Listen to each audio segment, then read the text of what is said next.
Bismillahirrahmanirrahim. Today we are going to start the system of linear equation methods chapter number 4. A system of start from the question number 1. A system of linear equation is represented by the matrix equation ax is equal to b. The system is homogeneous. Homogeneous की condition हमारे पास होती है कि अगर इसकी जो constant है उसमें कांस्टेंट की वैल्यू 0 हो जाए, तो ऐसा सिस्टम जिसमें कांस्टेंट 0 हो जाता है वो सिस्टम ऑफ होमोजीनियस इक्वेशन होता है। ये आ जाएगा आपके पास। A system of linear equation is represented by the matrix Ax is equal to B. The system is non-homogeneous if B is not equal to 0. A system of linear equation is represented by the matrix equation Ax is equal to B. The necessary condition, the existence of solution. Solution की existence के लिए necessary condition ये होती है, ये जो A है इसका inverse exist करना चाहिए.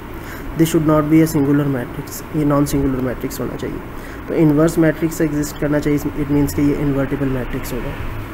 A system of linear equation this 4d minus 1x और ये minus y plus z.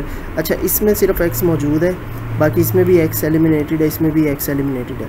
Has non trivial solution if d is equal to, d की वैल्यू अगर 1/4 पुट कर दी जाए यहाँ पर तो 1 - 1 0 हो जाएगा. x through out the equation cancel हो जाएगा, तो हमारा फिर ये सोल्यूशन जो होगा वो नॉन ट्रिवियल हो जाएगा if we put d is equal to 1/4.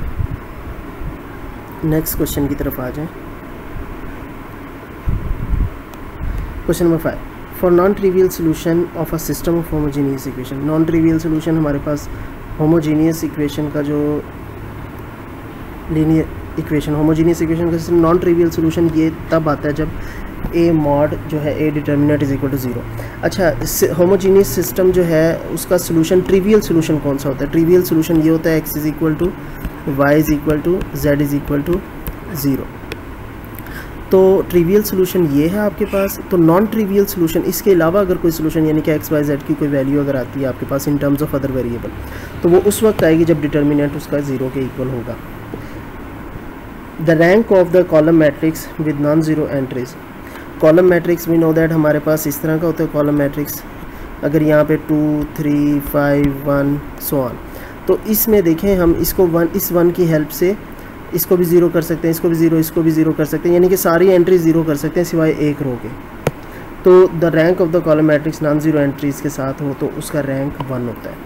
ठीक है, उसके नीचे वाली टर्म्स को आराम से 0 किया जा सकता है.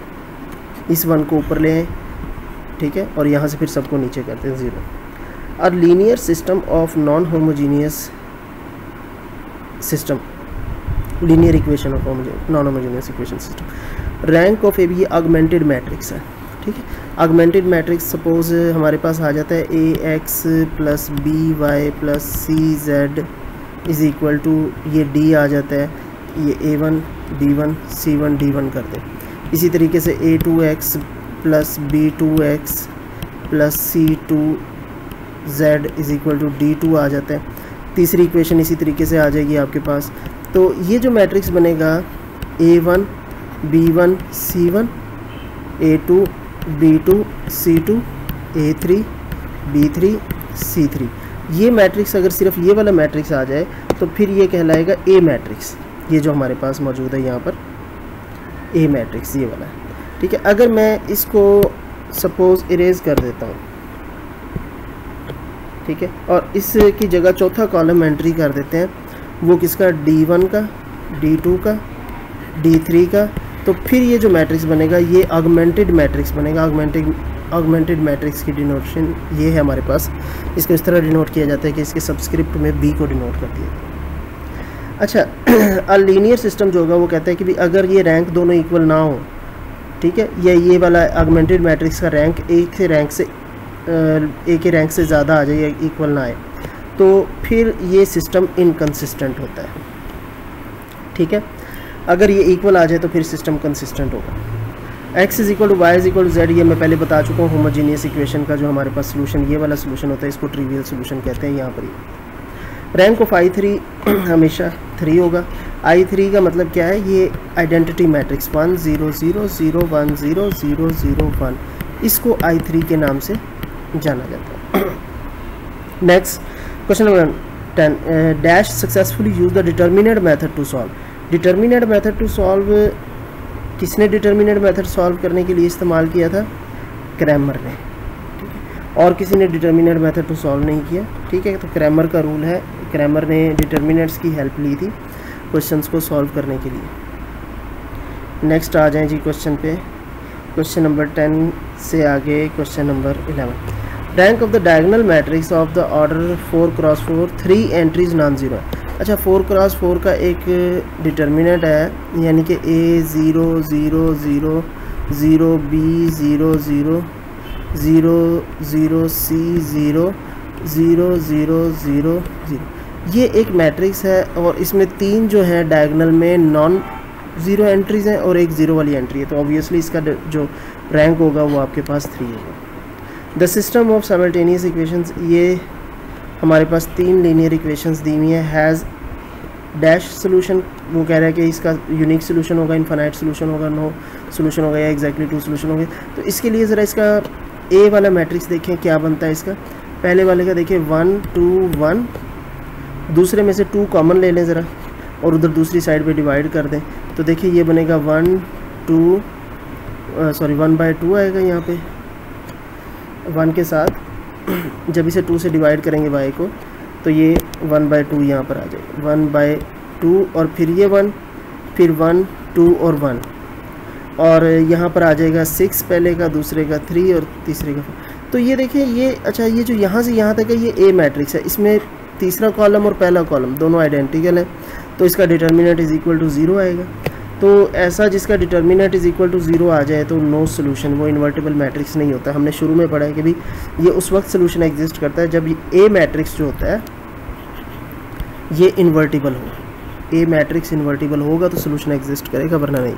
तो अगर ए मैट्रिक्स का डिटर्मिनेंट ही 0 हो जाए तो वो इन्वर्स उसका एग्जिस्ट नहीं करेगा, तो वो इन्वर्टिबल सोल्यूशन नहीं आएगा, इन्वर्टिबल मैट्रिक्स नहीं आएगा, solution does not exist. For what value of के द सिस्टम इज़ कंसिस्टेंट।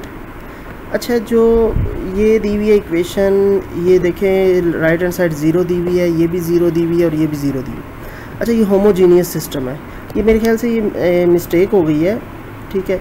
तो ये यहाँ पर आएगा नॉन ट्रिवियल सोल्यूशन, क्योंकि होमोजीनियस का या तो ट्रिवियल होता है या नॉन ट्रिवियल सोल्यूशन होता है। होमोजीनियस जो सिस्टम ऑफ इक्वेशन होता है उसमें उसके तमाम सोल्यूशन कंसिस्टेंट ही होते हैं, ये बात याद रखनी है। ये भी एक MCQ बन सकता है कि होमोजीनियस सिस्टम ऑफ इक्वेशंस के सॉल्यूशंस जो होते हैं वो हमेशा कंसिस्टेंट होते हैं, कभी भी इनकंसिस्टेंट नहीं होते हैं।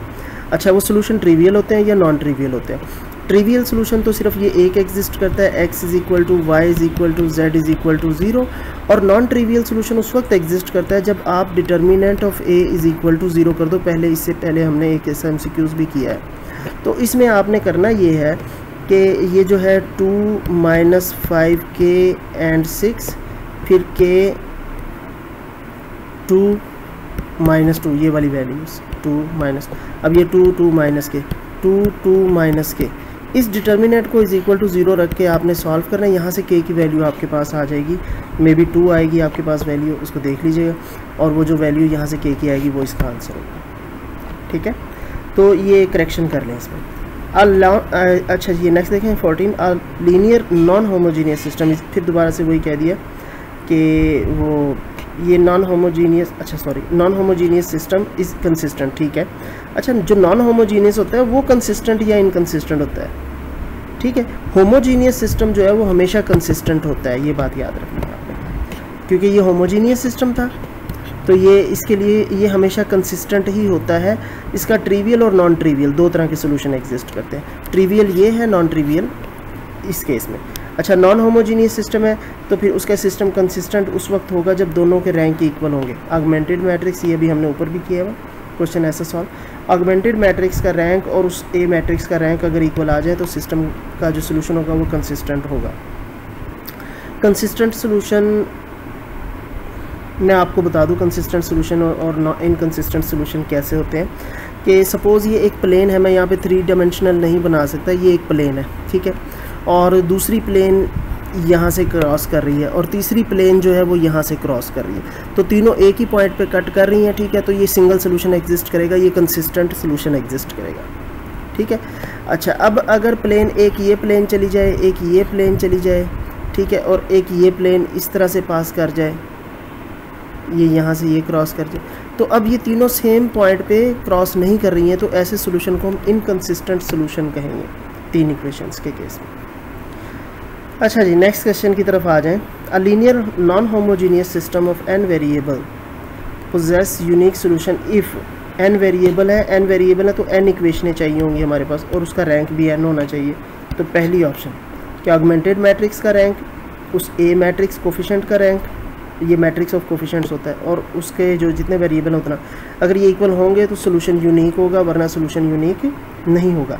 अगर n से कम हो जाए, ये दोनों वैल्यू बराबर हो जाए लेकिन n से कम हो जाए, तो फिर इन्फानाइट मैनी सोल्यूशन पॉसिबल, जैसा कि नेक्स्ट क्वेश्चन में कहा हुआ कि अब linear non homogeneous system of n variable possess infinite many solution. Infinite many solution उस वक्त होते हैं जब वेरिएबल से कम आपके पास रैंक आ जाए।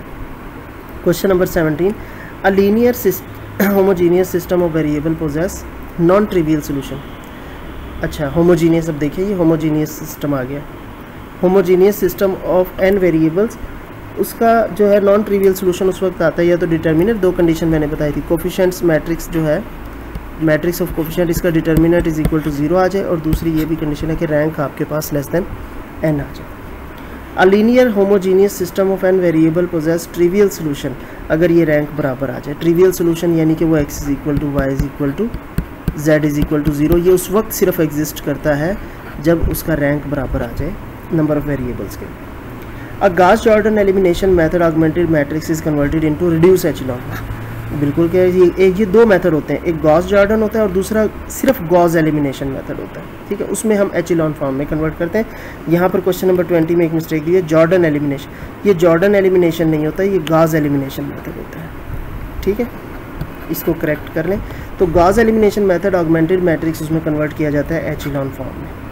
क्वेश्चन नंबर 21 की तरफ आ जाए। If A is a matrix of order 6 cross 8 then rank of A is at most, ज़्यादा से ज़्यादा 6 रोज़ हैं, तो 6 की 6 रोज़ जो है वो आपके पास नॉन ज़ीरो हो सकती हैं, तो उसका जो रैंक आएगा वो आपके पास ये आ जाएगा 6 मैक्सिमम रैंक। तो ये यहाँ तक स्टूडेंट कंप्लीट हुए आपके चैप्टर 4 के MCQs और लीनियर सिस्टम के।